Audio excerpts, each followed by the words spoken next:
Ayan, hello.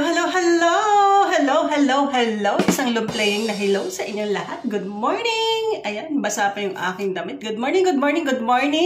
Magandang tanghali at magandang gabi sa ating lahat. Ayan, kamusta po kayo? Sa aking mga kababayan, saan sulok man ng dako tayo ng mundo. Ayan, good morning. Kamusta po kayo? Kamusta ang buhay-buhay? Sana walang sakit, walang problema, walang issue. Good vibes lang tayo sa araw-araw para tanggal stress. Ayan, magre-reaction video tayo sa isang mangyan dyan sa Mindoro. Ayan, nakakatuwa. Isipin na ang isang mga katutubong mangyan na tawagin natin nung panahon na ako bata pa, nakakita na ako ng mga mangyan dahil sa amin dyan sa Romblon, ang mangyan talaga ay nakabahag.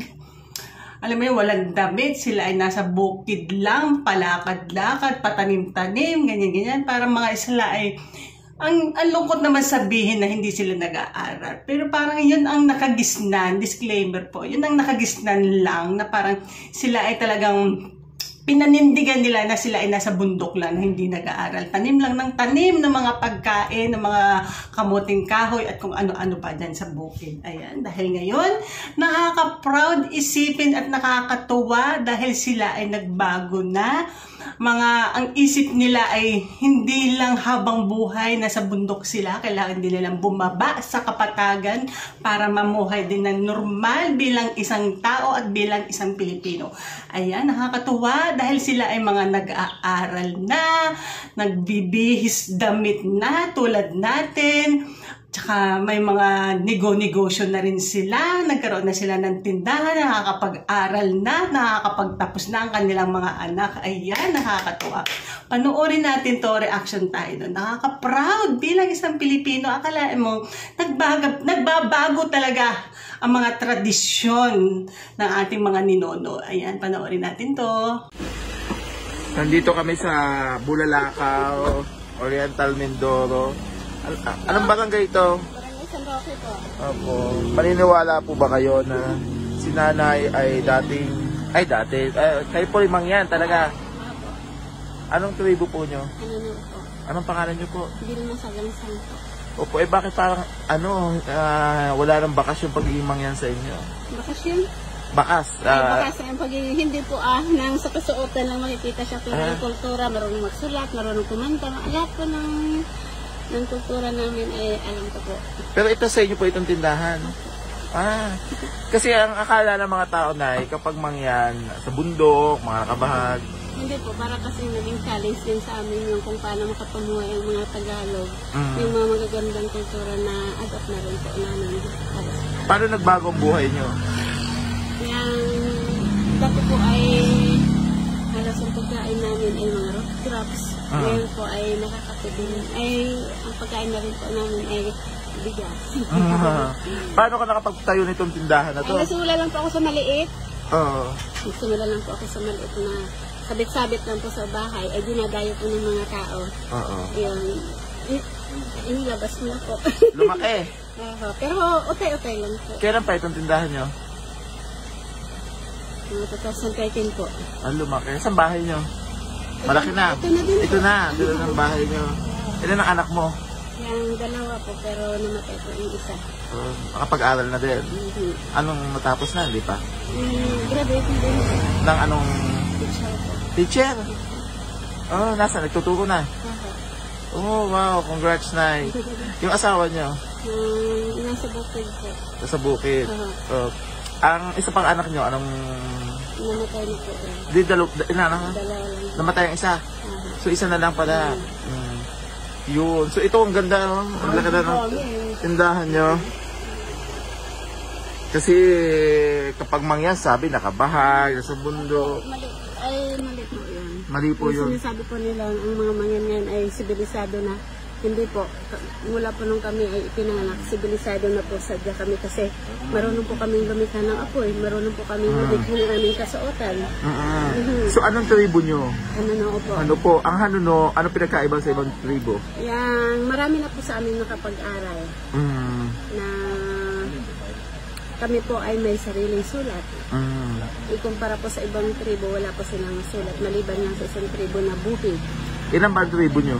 Ito, Ano-ano mga ito? ng alangan, Alangan, ng bukid, Bukid, Hanuno. hanunoo, Hanunoo pala, Hanunoo. Tadyawan. Tadyawan. katagnon, Katadnon. ratagnon, Okay. gubatnon. Gubatnon. Yun.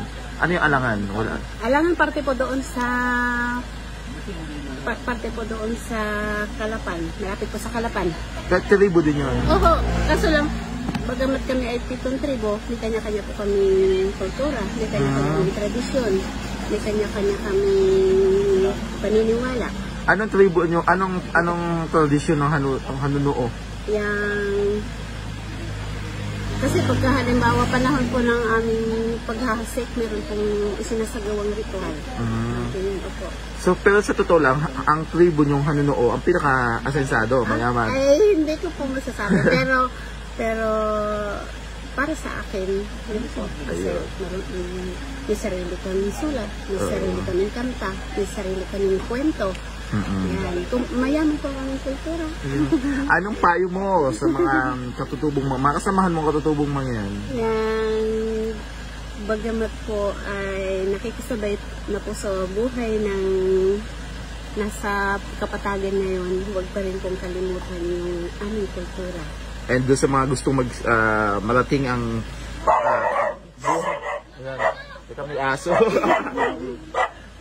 Anong gusto mong sabihin doon sa mga kapwa mo, katutubong mga yan, gustong magbago ang buhay, marating din yung mga narating mo. May narating ka. Ayan, mga di ba, na kayo? Ikaw, nakapagpatapos ng pag-aaral sa anak. Yan. Bagamat yung ano man ang marating sa buhay, huwag kakalimutan yung pagiging isang katutubo. Yun. Sige. Yung makatulong pati sa kapwa. Ayan. Sige. Ano nga pangalan mo ulit? Vilma Sagansang po. Vilma? Oho. Sagansang. Oho. Ilang taon ka na? 44. 44. So ito mga tindahan mo, pakita natin. Ayan, di ba? Oh, may mga ano siya, paninda. Ayan, di ba? Ate, pasok ako ha. Yan, laki na tindahan mo. Daming kalak doon. May mga alak ka pa. Magkano kinikita mo kada araw? Ha? Kampi lang. Kampi lang. So dito na din ang bahay niyo?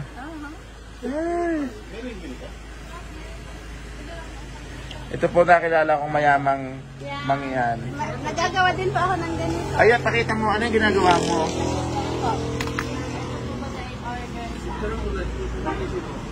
Ayan, asan yung pinakita mo sa amin kanina? Ano yan? Idealize ko ito. Kaya gumagawa. Department of Agriculture sa Sino nabili sa'yo? yung mga taga-opisina po. Ganda. Idealize po ito. Ito po ang gayahan niya. Ginagaya mo dyan. Ito po yung order niya. Ito po. Yan, ano tawag din? Ito yung mga kayong gumagawa, mga products. Ito ba kung gusto niya po ito mga iuwi niyo na rin po. Magkano yan? Walang bayad po. Bigay lang. Ano nakakahiya naman? Hindi. Hindi ko tatanggihan Ang to. nanay ko kasi gumagawa siya ng tissue holder. Mas iba po ang design noon. May butas siya sa Maganda. gitna. Pag sa mga sasakyan baga. Oo. Ito yung mga jewelry. Oo nga, ganda. Ayan. So, saan nyo binibenta itong mga products nyo dito? Sa bayan po, minsan may pag may pumupunta pong mga taga ibang lugar, halimbawa mga Amerikano, yun, doon po binibenta sa kanila. So, marami kami binibenta. Sige. Yan. Pwede ka bang gumawa ng iba pang ID lace? Oho. Ayun, sige. Depende po sa design, depende sa order nila. Nice, sige. Batiin mo mga kasamahan mo mga yan. Hello? Bakit ka?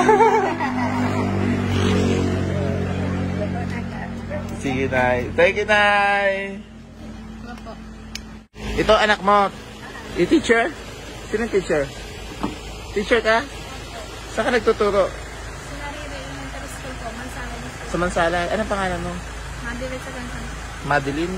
Madibet. Madibet. Ilang taon ka na nagtuturo? 3 years. Parang mag 3 years po. 3 years. year po. Anong grade tinuturo? Kinder po. Kinder. Okay. Saan ka nagtapos ng Sa Divine po. sa Kalapan? Divine Word College. Ayun. Marami na kayong teacher naman yan. Okay, madami. Gano'n na karami? Hindi ko po mabilang, pero madami pong nagpaaral na isang pala. Napag-graduate na din. So ikaw cum laude ka din? Malayo po ang tinuturuan yan sa Malayo po po na Bundok? 400, 800 balikan. So doon ka nag-stay? Bundok na bundok pa Kahapon kami ako yan. umuwi. So nilalakad mo bundok? Mga 5 po. Pero minsan po mga 3 hours. Sa mga katutubo po, parang ganun lang po kalala. Parang 2 to 3. Pero siguro po kagaya po sa mga taga. 2 to 3 lakaran? Opo. Oras? Opo. Saan ka tumitira doon sa bundok din? Doon po mismo sa aman. Sa school? Opo, marami po. Ano yung mga tinuturuan mo mga katutubo din? Lahat po makatulong po. Di ba mahirap? Hindi naman po dahil ka naman po. Anong mensahe mo sa mga kapwa mo katutubo? Siyempre po, nang mas maganda pa rin kung nag-aral po, saka bumalik po sa community kung saan po kami nanggaling. Kasi kami po yung mas makakaunawa at makakaintindi po dun sa sitwasyon. Mas maganda po kaming, kagaya ko po, teacher ako, mas maganda po ako rin mismo yung teacher dun sa community ng pamalan. Sa mga kapwa mo katutubo na nangangarap, anong masasabi mo? Nang, ano po, lagi po nilang isipin na kaya po nila, kagaya ko po na kaya ko naman po kahit na marami pong mga struggle po pala, tsaka po kahit katutubo po kami, kaya rin po namin gawin po ano po yung kaya nila. Ano yung mga struggle ang kinaharap mo? Marami, kwento mo.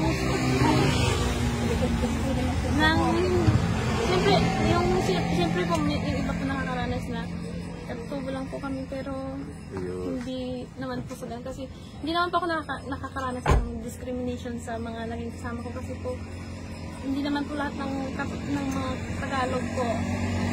Eh, ganun po. Siyempre po, minsan sa isip lang po namin na ganun po ang trato sa amin. Pero hindi naman po. Hindi naman po ganun sila. So proud ka nanay, nakapagtatapos yun na. Siyempre naman. Yan, ang kwento po ng mag-inang katutubong Hanunuo. Hanunuo? Hanunuo po. Yan. Asensado na kayo. Oh, laki ng ano nyo. Oh. Tindahan. Baka supermarket na ito pagbalik ko. Thank you po sa inyo. Ako, mga taga-ABS yan. Batiin mo muna kami. Thank you. Diba? Nakakatuwa lang isipin na nagbabago din talaga ang mundo. Diyos ko, akalain mo sila ay magbago na. Hindi naman sila nagbago ng tradisyon, pero nagbago lang sila ng kasuotan, nagbago lang sila ng pananaw sa buhay. Kung dati ayaw nila magsiaral, gusto nila nagtatanim lang sila sa isang bukid, tanim lang ng tanim ng mga kamote, kamuting kahoy, at kung ano mang mga pagkain na pwede natin kainin at nagtitinda lang sila sa baba. Alam mo yun? Tradisyon. Wala silang sasakyan, wala lahat. So, nagbago din ang pananaw nila sa buhay. Nag-aral din sila. So, nakakatuwa, nakaka-proud. Halain mo, nakapagpatapos na siya ng teacher. Ayan. Tapos may isa siyang malaking tindahan sa isang komunidad dyan sa Mindoro. Ayan. Sa mga nanonood, walang sawang nanonood, maraming salamat po sa inyong lahat. Sa walang sawang sumusubaybay sa aking channel. Please, huwag niyo naman po kakalimutan mag-like, mag-comment at mag-subscribe. Genius TV po, nagpapaalala. Ingat po kayong lahat, mga kababayan. God bless po. Bye!